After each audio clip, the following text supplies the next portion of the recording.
really, truly, it is a privilege to be doing something that benefits both the Friends of the Library and Keplers, the new Keplers. Both these are two institutions that have long contributed to the quality of life in the community, and actually frequently worked together. And truly, it's a privilege to be here at Regis. I moved to Menlo Park, as Roberta says, it was about 30 years ago. I came here from the background of having gone to school at Berkeley, and kind of had the idea that this would be a little bit like that here. I remember, I would go out for lunch in downtown Palo Alto, and I'd look around and I'd see lots of young business people, but where were the Stanford students? It took me about a year to realize that those young business people were the Stanford students. And I began to make deals, but I've happily lived here ever since. Just publishing a book at all, being public about many private matters, represents a lot of growth I can see for me. And of course, we don't do this alone. Friends and family are spouses, people in our lives are extremely important, and quite a few of you are here today. One in particular, kind of spurred me along in ways both positive and negative. I lived in London for years after my injury and kept returning. In fact, still return there frequently. And this man was a relative. He was German Jewish, very tall, very Teutonic, and he was just horrified at my ignorance. How could you have a degree from a university and not know anything about European history and so on? So, he took it upon himself to push me through the museums of London, lecturing on and on. And he was tall and very Germanic, and he would sort of push me in one of these big old wicker wheelchairs that they had in Britain at that time. They used to call them invalid chairs, actually. And Wilhelm, his name was Bill, but my generation couldn't resist calling him Wilhelm. And he would push me, say, from one gallery into the next, and there was a knot of people, kind of gathered in front of us. He would just kind of proclaim, "Excuse me, Alden Sabay, I have a cripple here." So, this kind of experience makes us grow.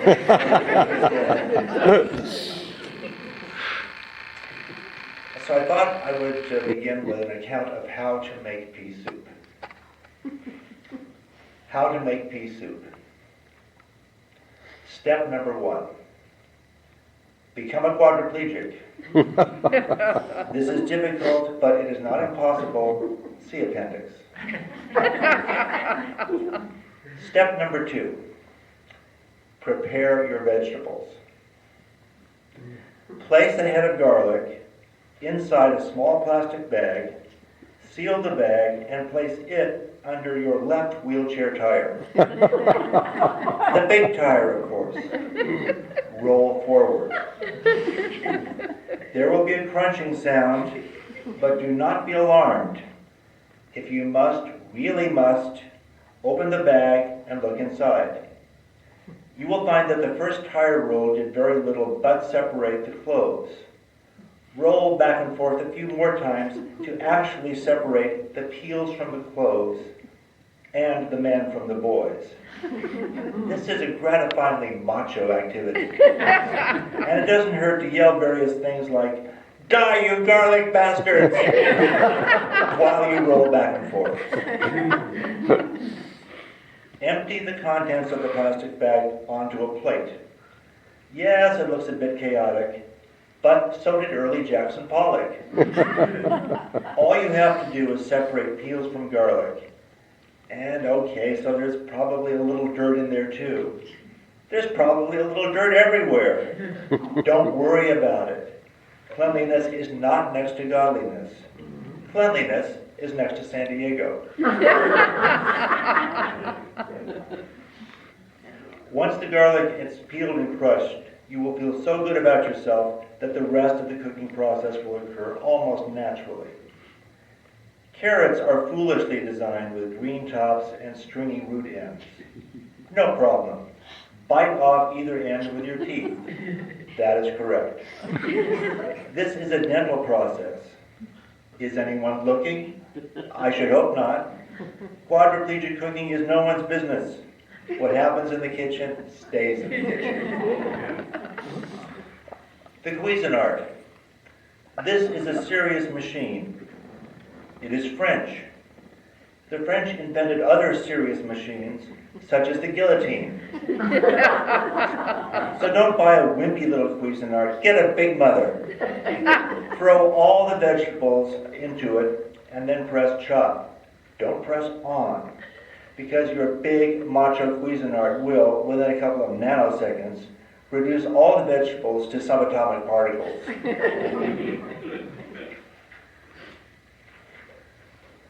Cooking is the easiest step of all, the one that requires the least effort and absolutely no knowledge.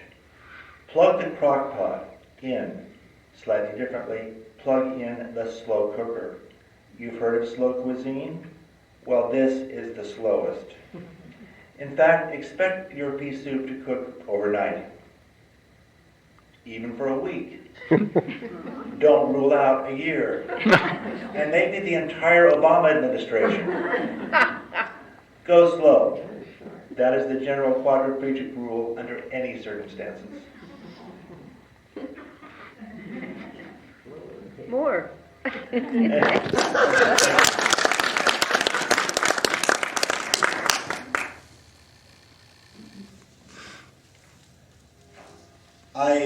I feel there's no avoiding my injury and how I was injured, but there are different ways to approach it.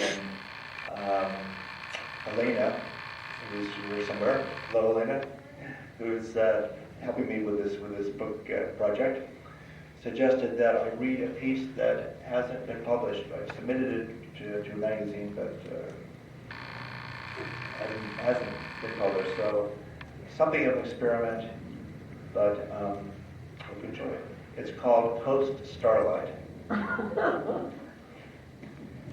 At age 50, tiring of the vapid frenzy of work in Silicon Valley, I began riding Amtrak's Coast Starlight to Seattle. The two-story silver train glided into the San Jose station like the Empire State Building on its side. Uniformed Amtrak agents helped me struggle aboard for a trip that took 24 hours with a spectacular cliff-hanging ride through Oregon's Cascade Mountains. Dinner in the diner, and nothing could be finer except sleeping in the sleeper. The disabled compartment was big enough for me, my electric wheelchair, 2 bags, and 1 crutch. So one evening in 1999, exhausted after crutching from the diner, I stood waiting as the Amtrak car attendant made my bed. His badge said Jim. He was late. As the Coast Starlight jolted over rough freight tracks, I stood tightly clutching a handrail. Jim flattened the seats into a bed, unfolded the upper berth, and pulled down a small mattress.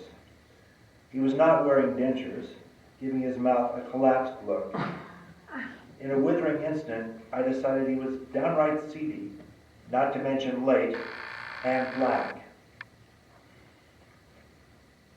Jim's African-American status had nothing to do with anything, but the train was rumbling north of Berkeley, loosening old fears and angers. In my senior year there, walking home late from the campus, 3 young men had stepped out of the shadows. They asked for money, then in an apparent change of heart, pulled out a gun and shot me in the spinal cord. After kicking my apparently dead body into bushes, they escaped without a trace. For years, I kept seeing them in young African American men walking anywhere, doing anything. And for all I knew, Jim could have been my shooter. A ridiculous thought, but on that particular Amtrak evening, it was late, and I was tired, particularly tired of being disabled. Jim said goodnight. He had finished with the bed, and I collapsed on it. In the morning, I stared past my omelet at Klamath Falls, Oregon. The brief stop stretched on and on. The conductor announced that a fire was burning in a mountain tunnel. The Coast Starlight detoured toward Bend, Oregon, traveling old freight rails at 25 miles per hour. Later, the train descended into the black volcanic canyon of the Deschutes River, jagged lava overhanging the dome car. We would arrive in Seattle half a day late, but I didn't care. At dusk, I again crunched back from the diner. The train was rounding curves and swaying. Jim approached carrying a pile of pillows. I said hello. He disappeared into a compartment. Hello, I said again. At least he could acknowledge me. Hello, I said a third time, stopping outside his compartment. My one working hand grasped the doorway. Jim muttered something about needing an inhaler. I rolled my eyes. Standing on one working leg was straining my body. Jim was straining my patience. Trouble breathing, Jim. I was abrupt, but too bad. My own chest was half paralyzed. Yes, Jim said. He added that he had a collapsed lung from an accident. Really, Jim? Train wreck, was it? This sarcasm shot from my mouth. I regretted it, but too late. Yes, that's right, Jim said. He had been badly injured in an accident in Arizona. I recalled newspaper photos of the Amtrak coaches overturned in the desert. A car attendant had died. I asked about the dead man. Jim said, yes, that was Mr. Bates. Jim squeezed the inhaler. I could see his feet beneath the doorway curtain.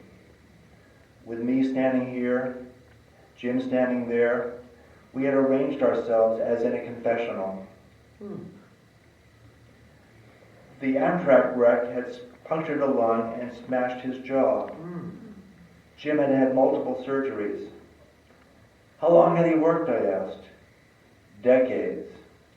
The Southern Railway, the Santa Fe, then Amtrak. You've seen a lot of history, I said, feeling lost and foolish. Mr. Pullman, I recalled, had hired black sleeping car attendants because they were thought to be invisible. Jim and I had both seen a lot of history, and it was sad history. Now we were two lonely middle-aged men with the mark of life upon us. In different degrees, we had found escape on the rails. My stamina flagging, I thanked Jim for talking to me. I meant it. I said goodnight, and I meant that too.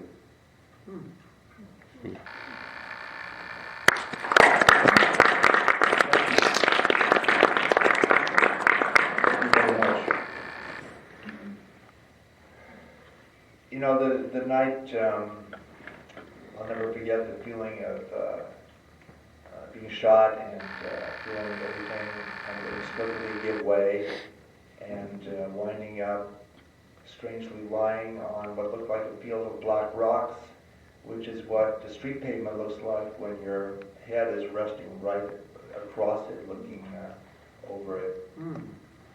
And that downward motion is, I think, you know, sort of the essence of an important aspect of life, which is that the getting of wisdom isn't really an up experience, it's a downward motion, you know. We are brought down to earth, you know, we get down to business, down to basics, and so on. So I I think what's heartening is that my life itself, not my body, but my general life has gradually followed a sort of upward course. And not just for me, but for disabled people in general, and frankly for everyone in general. I frequently take Caltrain, and there's a wheelchair lift aboard most of the cars. That's how wheelchair passengers get aboard. The lift comes down, you ascend, kind of Deus Ex Machina style. And increasingly, I see those lifts used by people in walkers, people in canes, and really that was always the idea behind the Americans with Disabilities Act. That right, yes, thank you. And that in an increasingly graying America, we were going to provide for the future of everyone and the future of the marketplace. So speaking of the marketplace,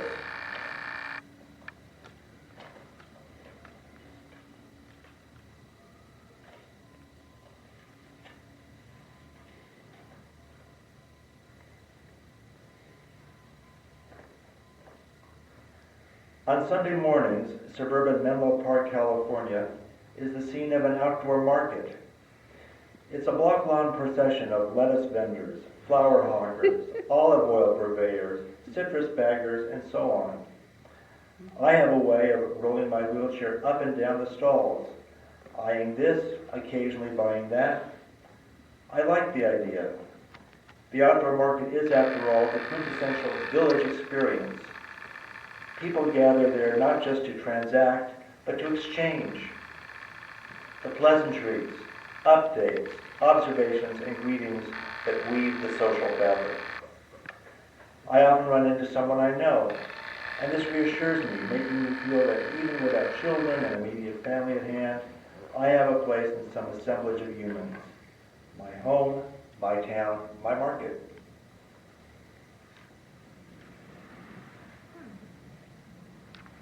On one particular Sunday morning, the market was all ablaze with gray hair.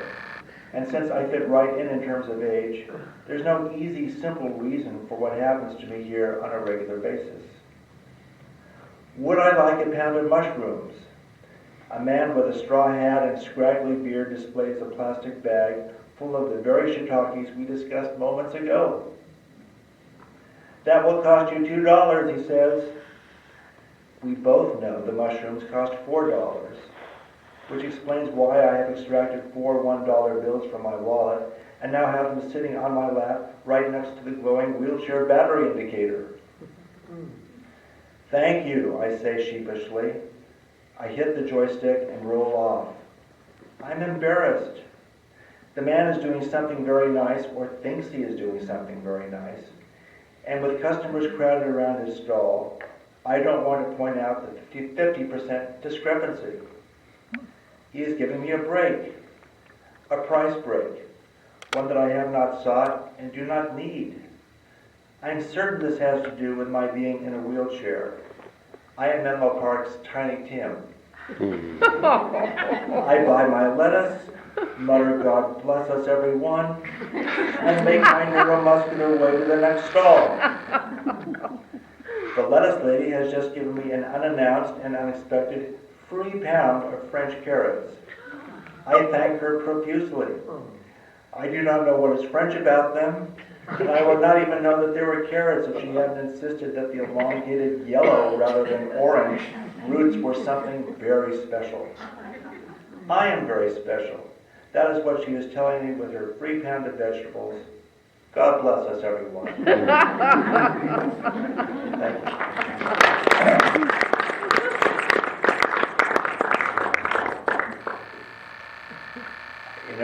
I can continue reading. I'm, by the way, quite happy to answer questions if anyone has any comment. Question. Sure. Yes. I'd please. like to know if you ever read at local schools. I'd be very happy to. I don't, but Okay. thank you. Yeah. I'd love to set you up to read at Oak Knoll. Oh, thank you very much. Sure. Okay. I work in the library, so. Hi. Please. Good. Why did you move to Menlo Park? Why? I was, first at the time I was a science writer at Lawrence Berkeley Laboratory and Regis McKenna Public Relations. And firm then here in Palo Alto hired me. So that's where I started my job in the private sector. So.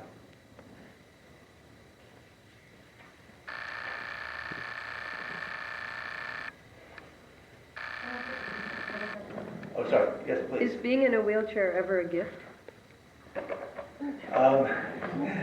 Believe me, it is an involuntary gift, let us say. But sure, yeah, I mean, I think that anyone who has survived and faintly prospered, and I can see there are several of you who know about this, would have to say that it is a harsh teacher, but it is a teacher. So in that way, yes. All of our best life lessons are not sought, right? They are compulsory attendance. Yeah.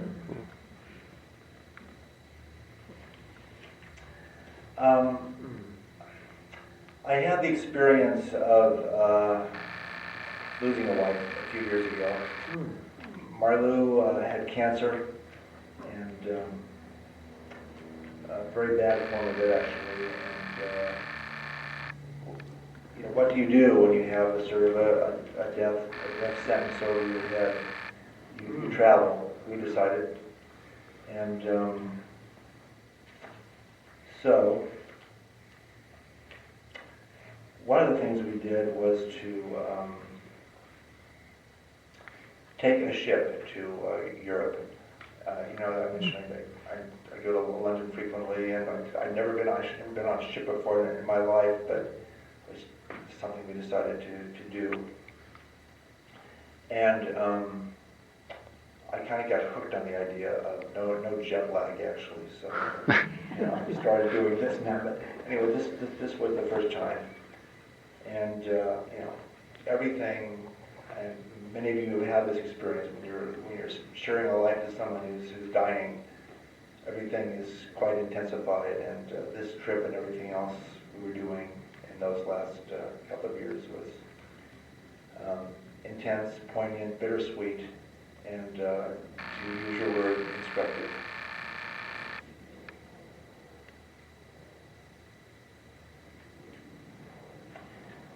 As for formal dining, 2 evenings surrounded by dinner jackets and evening gowns passed without incident. I was glad that I didn't bother renting a tuxedo. Nothing about the shipboard crowd seemed to warrant the bother or expense.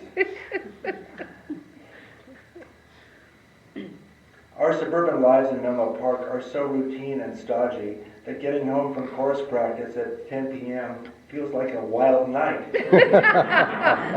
What with the toothbrushing and tea kettle filling before going to bed. But here, high spirits upon the high seas, Marlou and I headed straight for the ballroom. In fact, earlier, Marlou had even participated in cha-cha lessons. A dancing partner? The ship has a professional retinue on board, the, quote, gentlemen escorts, unquote. 10 or so elderly men in white jackets whose job it is to dance with many single and frequently older women passengers. While the band played vintage material from Tommy Dorsey to Sting, Marlou and I found a table at the edge of the dance floor. I knew what I had to do. I knew this black and white evening meant a lot to Marlou, and in some different way it mattered to me. Just that we were here, alive and together. And it had taken 60 years for me to get here, and something similar could be said of everyone else. Marlou didn't need a gentleman escort right now, for I could stand up from my wheelchair, hold her in my arms, and dance the dance of the paralyzed. The latter involved rocking back and forth, swaying with the music, and keeping the backs of my thighs in fairly constant contact with the edge of the wheelchair cushion just for neuromuscular orientation. The ship was swaying too, very slightly, and one needed to be careful, but not too careful. Not too full of care about who was watching and whether or not I made a quadriplegic spectacle of myself, pathetic in my efforts, grotesque in my failings. So that sort of care would have to go away. What I cared about right then was Marlou and me and Marlou, us the couple. And we deserved a dance. So I was up and swaying and part of the dance floor action, and I had no capacity for the cha-cha, and I had no regrets.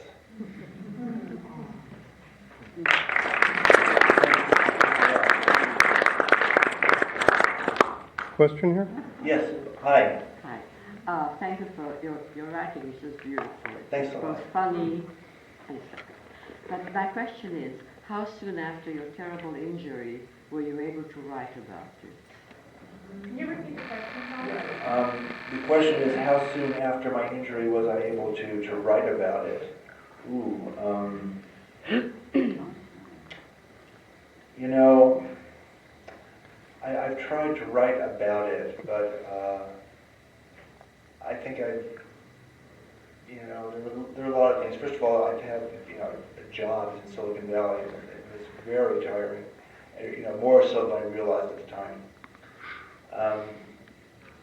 And I think I was really trying too hard. I started blogging about 10, 12 years ago. And the act of blogging, is much more informal. You write something, you press send, it's gone. And I got into that as a habit. So, it's much more like daily journalism, where you have a deadline. I remember my boss at Regis McKenna years ago was a guy who worked for the Wall Street Journal, and he wandered by my cubicle one day and said, "Okay, your article's done." I said, "What do you mean it's done? It's 3 p.m. It's done." So it's just I got into that old rhythm. It's done, and that kind of got me into my subconsciousness. So I just started cranking pieces out, which for me anyway worked out much better. And that's in the last decade I've learned to get over my inhibitions and just crank stuff out, which works better for me. So thanks for your question. I hope that answers it. Maybe I'll read one more piece Please. and question or so on.